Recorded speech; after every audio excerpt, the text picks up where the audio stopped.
Welcome to Mouhas diary my channel. কৃষ্ণায় বাসুদেবায় হরয়ে পরমাত্মনে প্লুনত ক্লেশ নাশায় গোবিন্দায় নমো নমো। হে গোবিন্দ, হে গোপাল, হে প্রভু, এই নির্জলা একাদশী আসতে চলেছে 2026-এর ভগবান বিষ্ণুর আশীর্বাদ পাওয়ার জন্যে একটি পবিত্র উৎসব। এই সনাতন ধর্মের প্রতিটি মাস, তারিখ এবং উৎসবের নিজস্ব কিছু আধ্যাত্মিক তাৎপর্য রয়েছে। তার মধ্যে এই আষাঢ় মাসের এই 2026-এর নির্জলা একাদশী, যা ভীমসেনী একাদশী নামেও পরিচিত, কবে পড়েছে বন্ধুরা তোমাদের জানাচ্ছি, তোমরা একটু শুনে নাও। আর এই একাদশীর কি মাহাত্ম্য, ব্রতকথা সব তোমাদের বলবো। ভালো লাগলে একটু এই একাদশীর নাম প্রচার করো, শ্রীকৃষ্ণের নাম। আর আমার চ্যানেলটা ভালো লাগলে একটু সাবস্ক্রাইব করো বন্ধুরা। 2026 সালের 25শে জুন বৃহস্পতিবার এই নির্জলা একাদশী পালিত হতে চলেছে। 24টি একাদশীর মধ্যে সবচেয়ে পবিত্র ও কঠিন হিসেবে এই একাদশী বিবেচিত। এই একাদশীর উপবাসে ভক্তরা পুরো দিন জল ও খাদ্য গ্রহণ থেকে বিরত থাকেন। একাদশীর নামই নির্জলা। নির্জলা একাদশী মানেই জল গ্রহণ না করা। একাদশীর তিথি শুরু হচ্ছে 24শে জুন 9ই আষাঢ় আর বুধবার সন্ধ্যা 6:12। আর একাদশী শেষ হচ্ছে 25শে জুন 10ই আষাঢ় রাত 8:09। এই একাদশী ভগবান বিষ্ণুর উদ্দেশ্যেই নিবেদিত। এই একাদশী যে সকল ভক্ত ভক্তি ও নিয়মভাবে এই নির্জলা একাদশী ব্রত পালন করেন, তারা সারা বছর অন্যান্য একাদশীর ব্রতের মতোই ফল লাভ করেন। নির্জলা একাদশী আত্মশুদ্ধি, সংযম, ভক্তি ও দানের এক দিব্য উৎসব। এই দিনটি ভক্তকে ভগবান বিষ্ণুর বিশেষ আশীর্বাদ, পাপ মুক্তি এবং মোক্ষ লাভের পথ প্রদান করে। নির্জলা একাদশী ভীমসেনী একাদশী নামেও পরিচিত।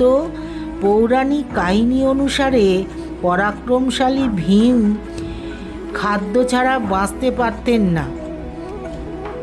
এই পঞ্চপাণ্ডব এই একাদশীর ব্রত সব পালন করতেন, কিন্তু ভীম খাদ্য ছাড়া বাঁচতে পারতেন না, সেই জন্যে একাদশীতে সে খেয়ে ফেলত। কিন্তু তার বিষ্ণুদেবের প্রতি খুব ভক্তি ছিল। তিনি তাই মহর্ষি বেদব্যাসকে সারা বছরের সমস্ত একাদশী উপবাসের ফল লাভের জন্যে নির্জলা একাদশী উপবাস পালনের পরামর্শ দিয়েছিলেন। এই বেদব্যাসের কাছে ভীম জিজ্ঞাসা করেছিলেন যে কি করব। তখন বেদব্যাস ভীমকে বলেছিলেন যে এই নির্জলা একাদশী তুমি পালন করো। তখন থেকেই এই একাদশী ভীমসেন একাদশী নামে বিশেষভাবে বিখ্যাত হয়ে উঠেছে। নির্জলা শব্দের অর্থ হলো জল ছাড়া। এই দিনে ভক্ত সূর্যোদয় থেকে পরের দিনের দ্বাদশী পর্যন্ত খাদ্য জল উভয়ই পরিহার করে। এই উপবাসটি অত্যন্ত কঠিন বলে মনে করা হয়। এই উপবাস পালন করলে ব্যক্তির সঞ্চিত পাপ বিনষ্ট হয় এবং ভগবান বিষ্ণুর দিব্য আশীর্বাদ লাভ হয়। এই নির্জলা একাদশীকে সকল পাপ বিনাশকারী দিন বলা হয়। বিশ্বাস করা হয় যে এই দিনে উপবাস, পূজা ও দান করলে শাশ্বত পুণ্য লাভ হয়। ভগবান বিষ্ণুর কৃপায় ভক্তের জীবন সুখ, শান্তি, সমৃদ্ধি এবং আধ্যাত্মিক উন্নতিতে পূর্ণ হয়। যারা সারা বছর ধরে সমস্ত একাদশী ব্রত পালন করতে পারেন না, তাদের জন্যে এই ব্রতটি বিশেষভাবে গুরুত্বপূর্ণ। নির্জলা একাদশীর ফল 24টি একাদশী উপবাসের ফলের সমান। ব্রহ্ম মুহূর্তে ঘুম থেকে উঠে গঙ্গার জল মিশ্রিত জলে স্নান করে নিন আর পরিষ্কার বস্ত্র পরিধান করে সূর্যদেবতার উদ্দেশ্যে প্রার্থনা করুন, ভগবান বিষ্ণুর সামনে পুজো করুন এবং উপবাস পালনের ব্রত গ্রহণ করুন। পুজোর স্থানটা শুদ্ধ করুন, একটি বেদি তৈরি করে তার উপরে হলুদ কাপড় বিছিয়ে ভগবান বিষ্ণু ও দেবী লক্ষ্মীর মূর্তি বা ছবি স্থাপন করুন।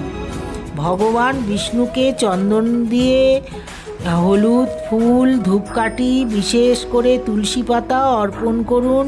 পঞ্চামৃত দ্বারা অভিষেক করে ও নারায়ণকে বা ভগবান বিষ্ণুকে অভিষেক করুন। পঞ্চামৃত নিবেদন করুন। মন্ত্র জপ ও পাঠ করুন। সারাদিন ভক্তি সহকারে এই মন্ত্র জপ করুন। ওং নমো ভগবতে বাসুদেবায় নমঃ। এই দিনে বিষ্ণু সহস্র নাম ও ভগবদ গীতা পাঠ করা খুব পুণ্যময় বলে মনে করা হয়। ভগবানকে জাফরান মেশানো ক্ষীর দিন আর ফল মিষ্টি নিবেদন করুন, নৈবেদ্য দিন এবং আরতি করুন। সনাতন ধর্মে দানকে অন্যতম শ্রেষ্ঠ পুণ্যকর্ম হিসেবে গণ্য করা হয়, তাই এই দিনে বিশেষভাবে আপনারা দান করতে পারেন।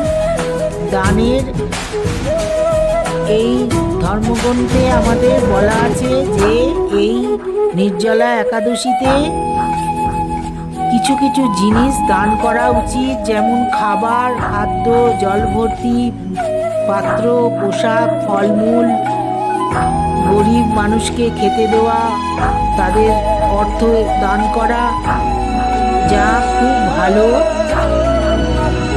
শুভ ফল দেয়। এই শুভ উপলক্ষে দরিদ্র, অসহায়, অভাবীদের আহার করানো অত্যন্ত পুণ্যময় কাজ বলে মনে করা হয়। বলা হয়ে থাকে ক্ষুধার্তকে আহার করানো সরাসরি ভগবান নারায়ণের সেবা করার সমতুল্য। এই দিনে কোনো ভক্ত যদি বিশেষভাবে সক্ষম শিশু, অসহায় মানুষ, দরিদ্র পরিবারের খাদ্যের জন্য দান করেন, তবে তিনি ভগবান বিষ্ণুর বিশেষ আশীর্বাদ লাভ করেন। এই নির্জলা একাদশী ভগবান বিষ্ণুর আরাধনা, আত্মসংযম এবং দানশীলতার উদ্দেশ্যেই নিবেদিত মহা উৎসব। এই ব্রত জীবনে পূর্ণ শান্তি এবং সমৃদ্ধির পথ প্রশস্ত করে। এই শুভ উপলক্ষে উপবাস করুন। পুজো ও অন্নদানের মাধ্যমে ভক্ত ভগবান বিষ্ণুর আশীর্বাদের যোগ্য হয়ে ওঠেন। এই নির্জলা একাদশী ব্রতকথা বন্ধুরা তোমাদের বললাম যে ভীম মহাভারতের সময়কালে পঞ্চপাণ্ডব ও দ্রৌপদী একাদশী তিথিতে উপবাস করতেন, তবে ভীম প্রবল ভোজন রসিক হওয়ায় উপবাস করতে পারতেন না। কিন্তু একাদশীর নিয়ম লঙ্ঘন করার জন্যে তিনি মনে মনে অত্যন্ত দুঃখ পেতেন। এই ঋষি ব্যাসদেব সমস্যার সমাধানের জন্যে ভীমকে বলেন যে এই নির্জলা একাদশীতে উপবাস করতে, এই ব্রত পালন করতে। এই ব্রত পালন করলে বছরের অন্য সমস্ত একাদশীর পুণ্যফল অর্জন করা যায়। ভগবান শ্রীকৃষ্ণ স্বয়ং ভীমকে এই ব্রতের মাহাত্ম্য বুঝিয়েছিলেন, তাই একে ভীমসেনী একাদশীও বলা হয়। একাদশীর আগের দিন এই সংযম করতে হয়, পালন করতে হয়, আর এই একাদশীর দিন এইভাবে পুজো করে এই নির্জলা একাদশী পালন করতে হয়। ভগবান বিষ্ণুর পুজো করতে হয়। যারা একাদশীতে এই উপবাস নির্জলা না রাখতে পারো, তারা ভগবানের নামে কিছু অল্প করে কিছু খাবার খেতে পারো। এই একাদশী পালন করা খুবই দরকার, ভগবানের নাম স্মরণ করা দরকার। Thanks for watching Mouas diary.